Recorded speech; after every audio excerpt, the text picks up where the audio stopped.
আসসালামু আলাইকুম রহমতুল্লাহ। আমি মোহাম্মদ রায়হানুদ্দিন আবারও চলে আসলাম আপনাদের মাঝে নতুন আরেকটি খাবারের ফিউশন নিয়ে। তো সেটা হচ্ছে, আমরা এখানে আমার সামনে দেখতে পাচ্ছেন নুডলস রয়েছে। তো এই নুডলস কীভাবে খাওয়া যায়? যদি আপনার কাছে নুডলস খেতে ভালো না লাগে, মুখে রুচি না পান, তো এই নুডলসকে আপনি কীভাবে আরও ইউনিকভাবে এবং আরও আলাদাভাবে খেতে পারবেন। এই জিনিসটাকে আপনারা সবাই চিনেন, এটা হচ্ছে জিলাপি। তো এই জিলাপিকে বিভিন্নভাবে খাওয়া যায়, মুড়ির সাথে খাওয়া যায় বা এমনিও খাওয়া যায়, বা অনেকে আলুর চপের সাথে খেয়ে থাকেন। তো আমি আপনাদেরকে আজকে দেখাবো এই জিলাপিকে আপনারা নতুনভাবে কীভাবে খাবেন। প্রথমে এভাবে ছোটো ছোটো টুকরো করে আপনারা নুডলসের উপরে রাখবেন।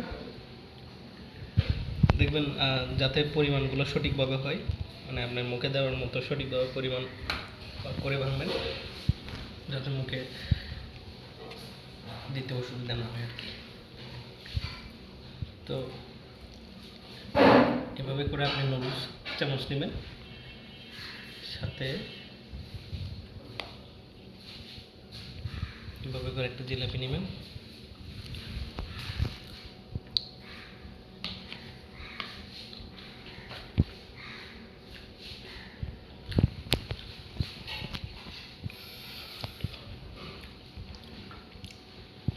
মাশাআল্লাহ,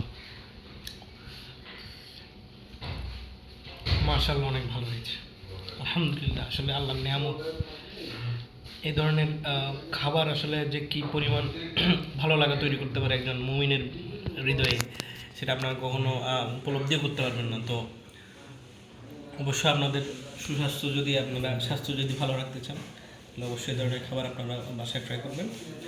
তো আশা করছি আপনাদের সকলের ভালো লেগেছে ফিউশনটা। ধন্যবাদ সকলকে।